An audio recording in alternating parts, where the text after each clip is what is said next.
Aujourd'hui, on sort un peu des capacités psychiques et on reste bien évidemment sur du contenu qui nous permet d'amener plus de paix dans notre quotidien.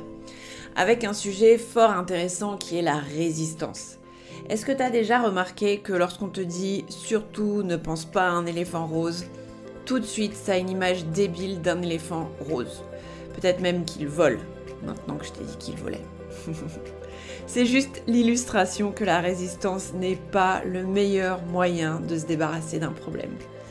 Parce que à partir du moment où on te parle problème, tu penses problème, comme avec l'éléphant rose.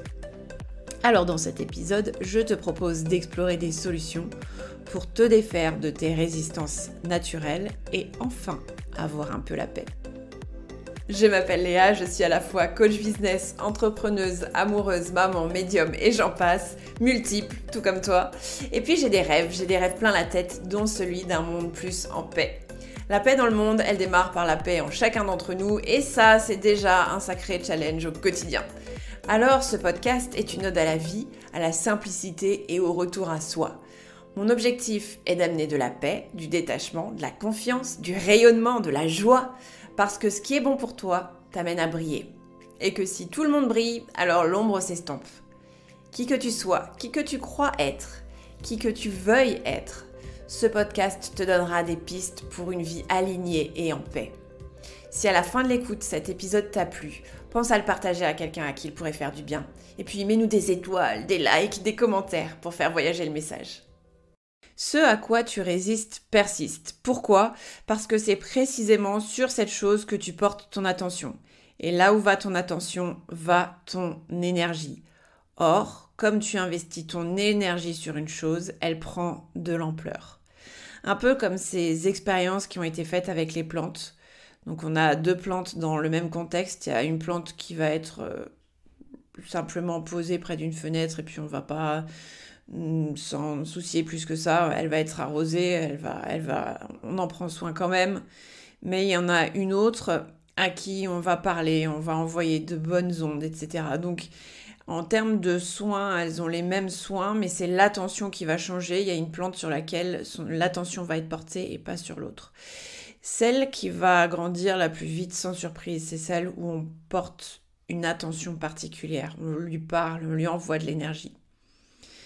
En fait, ton énergie, quand elle a une cible, elle lui donne de l'importance. Et je dirais même de la matière. Quand tu envoies ton énergie sur quelque chose, ou même sur un sujet, parce que quand on a une problématique, c'est souvent pas de la matière, c'est souvent un événement.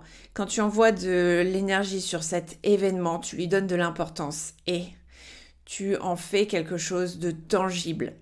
Le tangible, c'est dans la matière. Aujourd'hui, on parle beaucoup de manifestation et il s'agit bien de cela.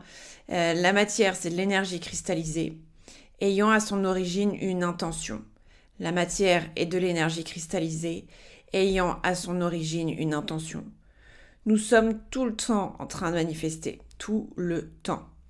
Quand je porte mon attention sur quelque chose, je lui donne de l'importance, que cette chose me soit agréable ou non. Tout ce que tu vis aujourd'hui est le résultat de ce que tu as manifesté dans le passé. Et ça peut être un passé proche ou un passé lointain. Donc, quand tu vis quelque chose de désagréable, tu expérimentes un problème. Qu'est-ce que c'est un problème ? C'est quelque chose dont tu ne veux pas faire l'expérience. C'est ça un problème. Et bien souvent, quand on vit une problématique, notre notre réaction première, c'est d'entrer en résistance. Or, quand tu entres en résistance, tu investis de l'énergie dans cette chose que tu ne veux pas expérimenter. Et cela vient à lui donner de l'ampleur. C'est un peu moche, hein.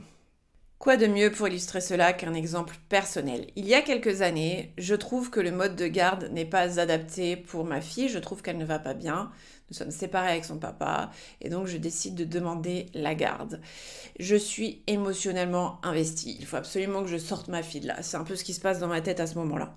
Donc je fais appel à un avocat. Il y a donc une procédure qui est mise en place et pour ceux qui connaissent, ça n'a rien d'agréable parce qu'en fait, on vous demande d'aller trouver des témoignages pour prouver que votre enfant ne va pas bien, sauf qu'en face, ils font la même chose. Donc c'est vraiment une bataille. C'est vraiment... c'est n'importe quoi en fait. Ça devient n'importe quoi. Et ce qui est intéressant, c'est que j'étais vraiment en résistance. J'étais sur le ring, quoi. Ma fille, en fait, j'aurai sa garde. C'est comme ça, je vais prouver qu'elle n'est pas bien. C'est important que je prouve qu'elle n'est pas bien parce que je ne veux pas qu'elle reste dans cette situation. J'étais vraiment en mode résistance. Euh, de ce qui est en train de se passer maintenant, ça ne me convient vraiment pas. Et j'étais vraiment en résistance sur ce qui était en train de se passer là. Et quand j'entre en résistance, dans ce moment-là, dans cet épisode, je suis entrée en combat. Je n'ai pas eu la garde de ma fille au premier jugement et j'ai fait appel parce que pour moi, c'était pas du tout ok en fait. Encore une fois, rappelle-toi l'énergie dans laquelle j'étais. Donc j'allais pas spécialement bien parce que ça me prenait la tête. À chaque fois que je recevais des courriers de mon avocat avec les courriers de la partie adverse, parce que c'est comme ça qu'on dit, ben franchement, ça me faisait bouillir de rage, de colère, de frustration. Enfin, c'était terrible. Donc ça investissait toute mon énergie. C'était dur de faire autre chose parce que j'avais la tête investie là-dedans. Toute mon énergie était investie là-dessus. J'allais sur Internet, j'allais voir, ok, à partir de quel moment est-ce qu'on peut considérer qu'il y a violence. Enfin, c'était vraiment, ça me prenait la tête et ça me prenait surtout énormément d'énergie. Alors, qu'est-ce qui se passe quand ton corps, quand tu fais subir ça à ton corps, bah, ton corps, il t'envoie des signaux d'alerte du type faut se détendre là. Et donc, j'avais bien sûr un corps plutôt crispé, avec des maux de dos, etc. Donc, à ce moment-là, on m'a conseillé une fasciathérapeute que je suis allée voir. Et je me souviens très bien d'une séance. Je crois que c'est la dernière fois que j'y suis allée. Je sais pas si tu connais la fasciathérapie, mais c'est quelque chose de très léger, des mouvements en surface, mais qui viennent travailler en profondeur. Et elle était sur ma poitrine avec ses deux mains, au niveau de mon torse. Et à un moment donné, j'ai entendu une voix interne disant « Aide-moi, aide-moi ». Et à ce moment-là, je me suis dit « Ouais, en fait, je vais lâcher prise, je ne maîtrise rien ». Je ne maîtrise pas les rouages de la justice, je ne maîtrise pas la décision du juge, je vais juste faire confiance. J'avais aussi changé d'avocat et ça, c'est important pour l'appel. J'avais changé d'avocat, et c'était une avocate qui était plus sur la médiation, alors que la première, c'était une folle alliée. On me l'avait conseillé, mais c'était vraiment une folle alliée, vraiment l'homme, il faut l'abattre. Bon, alors que la deuxième, c'était plutôt... la médiation, quelqu'un de très très chouette. Ça a son importance pour la suite, je pense. Et à ce moment-là, je me suis dit, je maîtrise rien, et quoi qu'il se passe, je vais décider de laisser aller et de faire confiance. Ça a été vraiment un moment assez fort pour moi de me dire, ok, cette voix, aide-moi. J'avais la sensation qu'en fait, c'était un appel interne que j'envoyais au papa de ma fille. Je disais, aide-moi juste à ce que notre fille soit bien, c'est tout ce que je veux et je sais que tu veux la même chose. Et quelques jours plus tard, mais vraiment quelques jours plus tard, je suis en train de me promener avec une amie et on est allé voir une cascade, donc j'ai les pieds dans le bassin de la cascade, j'ai mon téléphone en main pour filmer la cascade et là, j'ai un appel. Mon téléphone est toujours sur silencieux, donc ça sonne pas, mais par contre, je vois plus la cascade, je vois le nom du père de ma fille sur mon téléphone. Ça fait 2 ans qu'on ne s'est pas parlé en direct. Ça fait 2 ans qu'on se contactait que par mail. Interposé via nos avocats, sympathique. Donc, je me dis, mince, il arrive quelque chose à ma fille parce qu'elle était avec lui. Donc je décroche, tout de suite il me rassure, il me dit, t'inquiète pas, elle va bien, c'est pas pour ça que je t'appelle. Est-ce que tu veux toujours la garde de Jade ? Là, je crois que ma mâchoire en est tombée tellement j'étais étonnée. Je sais quoi ? Il me dit oui, elle m'a dit qu'elle préférait passer plus de temps chez toi. Est-ce que tu veux toujours la garde de Jade ? Et incroyable, parce qu'à partir de ce moment-là, on s'est mis d'accord. On n'est même pas passé par la médiation, on s'est mis d'accord. Et depuis ce jour-là, on se parle comme on se parlait avant, même peut-être mieux qu'avant. Il s'est passé quelque chose le jour où j'ai décidé de lâcher, le jour où j'ai décidé de ne plus être en résistance, mais être plutôt dans la confiance. Assez dingue, non? Voici ce qui se passe quand tu résistes à quelque chose. Tu entres dans un état de stress avec une vision biaisée de l'expérience. Tu ne vois que le problème et tu lui donnes de l'ampleur. Et c'est bien ça le problème en fait, c'est que tu vis le problème, tu respires, tu vibres le problème. Or, ce n'est pas cet état d'esprit orienté problème qui va attirer la solution. Et je te dis même pas de trouver la solution, je dis bien attirer. Parce que la solution peut te tomber dessus sans que tu comprennes d'où elle sort, comme dans mon exemple. Tu crois franchement que je me disais la solution c'est qu'ils m'appellent et qu'ils me disent en fait c'est mieux pour notre fille qu'elle passe plus de temps chez toi parce qu'elle a besoin de passer plus de temps avec sa maman? Franchement, tu crois que ça m'a traversé l'esprit? Non, moi j'étais tellement dans le stress que j'étais orientée problème et que ça allait se résoudre via la justice qui crée des ravages énormes, autant dans la relation entre un père et une mère, mais aussi par répercussion sur un enfant. Et ouais, donc c'est vraiment la solution, c'est pas vraiment à toi de la trouver, elle va te tomber dessus, mais pour cela, il est nécessaire que tu sortes de cet état d'esprit orienté problème, orienté résistance. Mais alors, comment est-ce qu'on sort du mode résistance quand on expérimente quelque chose de déplaisant? Quelques pistes. Rappel, quand tu vis quelque chose de déplaisant, c'est une aide aux choix de vie qui sont bons pour toi. Si je ne veux pas vivre ce que je suis en train de vivre, qu'est-ce que je veux vivre à la place? C'est magique en fait quand tu vis quelque chose qui ne te convient pas parce que c'est vraiment l'opportunité de te diriger vers ce qui te convient, vers ce que tu veux vraiment vivre. Et c'est d'ailleurs là-dessus que tu vas capitaliser, sur ce que tu veux vivre. En y portant ton attention, tu vas y mettre ton énergie. Et ce sur quoi tu places de l'énergie prend de l'ampleur. Porte ton attention sur ce que tu veux ressentir. Je te dis même pas sur ce que tu veux avoir, mais vraiment sur ce que tu veux ressentir. Dans mon exemple, du jour au lendemain, je me suis dit, en fait, là, je suis en train de me faire du mal. J'ai besoin de relâcher, j'ai besoin d'être plus dans un état d'esprit de confiance de la vie. La vie va m'apporter la meilleure des solutions, la meilleure réponse. Et peut-être que c'est pas moi qui ai raison. Peut-être que je me trompe en me disant que ma fille a besoin de passer plus de temps avec moi. Donc je me disais, ok, comment est-ce que moi je veux être dans mes ressentis dès maintenant? Et là tu vas dire, ouais, mais moi en fait là j'arrive pas à penser à autre chose. Ça me prend la tête. C'est faux. Tu ne veux pas penser à autre chose. Et tu mets toute une stratégie en place pour nourrir ce système d'autodestruction. C'est terrible parce que quand tu es dedans, c'est difficile d'en sortir parce que une pensée vient en alimenter une autre et c'est une espèce de boucle infinie comme ça qui te fait du mal, vraiment. Donc pour penser à autre chose, il faut donner à ton esprit une autre cible. Comment est-ce qu'on donne à son esprit une autre cible? En le décidant déjà et en passant par le corps très souvent. Qu'est-ce qui se passe en fait? C'est que c'est difficile de penser à deux choses à la fois. Tu as une pensée. Alors bien sûr, tu peux faire quelque chose. Par exemple, tu peux faire du vélo et penser à ton problème. Mais l'idée, c'est d'avoir vraiment ton attention qui va être dirigée sur autre chose. Parce que ça t'obligera à faire le tri dans tes pensées. Donc, pour penser à autre chose, donne à ton esprit une autre cible, passe par le sport, la méditation, le yoga, une activité manuelle, fais de la place pour d'autres pensées.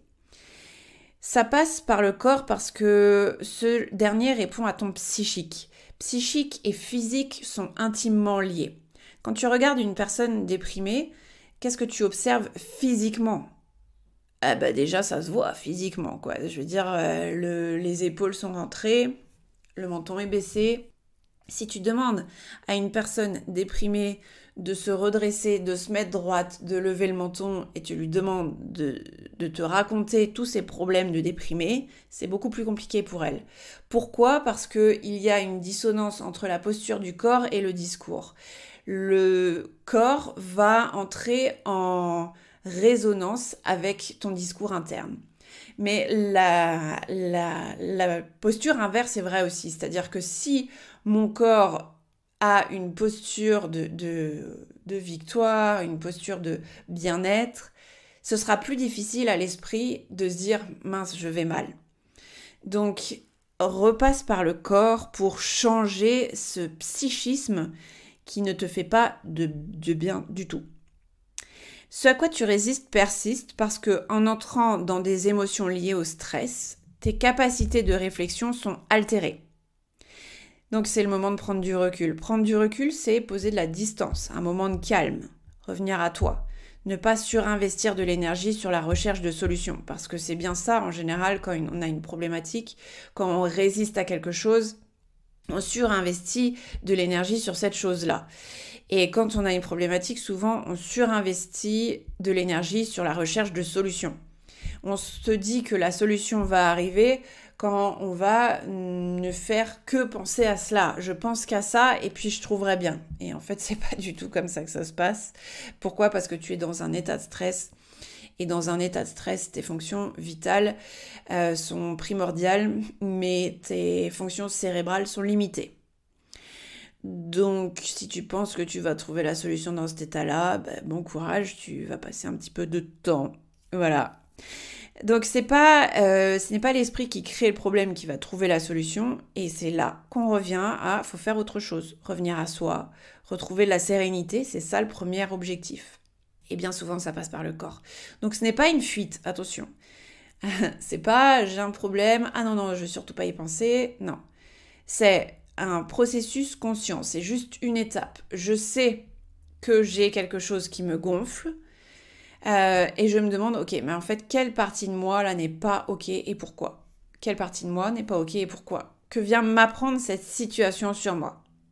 Et je décide de ne pas plonger la tête la première dans le problème, je vais prendre du recul en faisant intervenir mon corps. Et moi, personnellement, je passe par la respiration. Là, je vais donner un autre exemple. La dernière fois, je reçois un courrier de l'URSSAF qui me demande encore je sais pas quoi, avec un montant mirobolant. Et là, je me suis dit, mais c'est pas possible. En fait, c'est l'histoire sans fin, ce truc-là, quoi. Tu bosses, mais au final, tu payes tout le temps. Et j'ai eu ce moment assez bref de découragement. Et je me suis dit, bon... Et là, il y a vraiment la pensée de je vais tout arrêter parce que en fait, si c'est ça d'être à son compte, mais ça sert à quoi ? Donc très vite, je me suis dit attends, stop, cette pensée tu la connais, tu l'as déjà rencontrée. Respire. Est-ce que ça t'a déjà arrêté ? Non, au contraire, ça t'a toujours permis d'aller encore plus loin dans ton entreprise. Donc revenir à attends, pause. Quand tu prends cette pause, demande-toi ce que tu préférerais ressentir. Et qu'est-ce qui te permet de te sentir comme cela dès maintenant ? C'est vraiment, ok, bon, là je me sens contrariée plutôt que de me prendre la tête et de dire « Oh non, mais vraiment, c'est des gros connards ». Non, c'est « Attends, moi à un moment donné, quelle est ma part de responsabilité là-dedans ? Parce que ça n'arrive pas non plus tout seul, ce genre de truc. Donc, quelle est ma part de responsabilité ? Ok, bon, très bien. Maintenant, je vais prendre un peu de recul, je vais faire une pause, je vais aller me promener, je vais prendre l'air, je vais me mettre face à l'océan, je vais faire quelque chose qui me fait du bien. Et après, on verra. Et la solution arrive nettement plus facilement comme ça, parce que dans cet état d'accueil et de curiosité, parce qu'il y a vraiment ce truc de comment, par quelle magie cette situation va-t-elle se régler ? Tu vas pouvoir envisager des solutions et surtout la possibilité que la solution vienne à toi d'ailleurs. C'est-à-dire que tu ne sois pas le vecteur de cette solution, que cette solution puisse venir à toi de l'extérieur, d'une façon dont tu ne t'y attends pas. Mais ça, pour que ce soit possible, Il faut que tu le rendes possible. Et la seule façon de rendre cela possible, c'est de toi accepter que tu ne maîtrises pas tout, que la vie est bien faite. Et que plus tu prends soin de toi, plus tu prends soin de ton énergie, et plus facilement ce genre de choses arrive. Tu as peut-être déjà des exemples dans ta vie, si tu en as, ça m'intéresserait que tu les partages en commentaire. Mais des exemples, des moments dans ta vie où tu disais « Non mais comment je vais faire ?» et où tu t'es dit « Je vais faire confiance, en fait c'est tout ce qui me reste à faire. » Et où la solution est arrivée sans que tu t'attendes à cette solution-là, à cette façon de voir arriver à toi la solution. Donc il s'agit de passer du mode résistance au mode accueil en prenant la responsabilité de tes émotions et de tes pensées. Il y a une partie de ce que tu es en train de vivre qui t'appartient. Tu t'es mis dans cette situation. Maintenant, dans la recherche de solutions, il y a aussi une partie qui t'appartient. Mais l'autre appartient à autre chose. Moi, j'appelle ça la magie. C'est laisser la surprise de la vie agir. Mais ça ne marche pas quand tu es en résistance parce que tu es en état de stress. Donc la solution peut se présenter à toi, tu ne seras même pas capable de la voir. Simplement parce que tu es tellement focus sur le problème que tu ne vois pas la solution qui est juste là, juste là. Encore une fois, ce n'est pas avec l'esprit qui a créé le problème que tu vas trouver la solution. Alors quelques questions pour toi. Qu'est-ce que tu veux expérimenter ? Sur quoi est-ce que tu portes mon attention et donc ton énergie ? Si tu n'arrives pas à transformer ce focus sur quoi je porte mon attention, sur quoi je mets mon énergie, si tu n'arrives pas à transformer ça seul, il y a des personnes ressources. Entoure-toi de ces personnes ressources. Voilà, j'espère que cet épisode t'a permis de comprendre que surinvestir ton énergie sur un problème ne va pas le régler, au contraire, et que la prochaine fois que tu feras l'expérience de quelque chose qui ne te plaît pas, tu te rappelleras que ce à quoi tu résistes persiste. Et quand tu fais l'expérience de quelque chose qui ne te plaît pas, c'est en fait le moyen de te rappeler ce que tu veux vraiment vivre. C'est juste un rappel de ce que tu veux vraiment vivre. C'est la façon qu'a la vie de t'aiguiller vers ce qui est bon pour toi. En attendant le prochain épisode, je te dirais de continuer à rester dans cette énergie de take it easy. Et moi, je te dis dans quelques mois, puisque je suis dans mon 7e mois de grossesse et que je vais mettre ce podcast sur pause pendant quelques temps. Donc, j'espère te retrouver dans quelques mois et en attendant, je te souhaite une belle continuation. Si tu veux d'autres contenus, sache que sur ma chaîne YouTube, il y aura des vidéos business, mais qui sont aussi orientées énergie, donc tu peux y trouver des choses fort intéressantes. En tout cas, je te remercie de m'avoir écouté. Pense à liker, à commenter et pourquoi pas à envoyer ça à quelqu'un qui en a besoin. À très vite.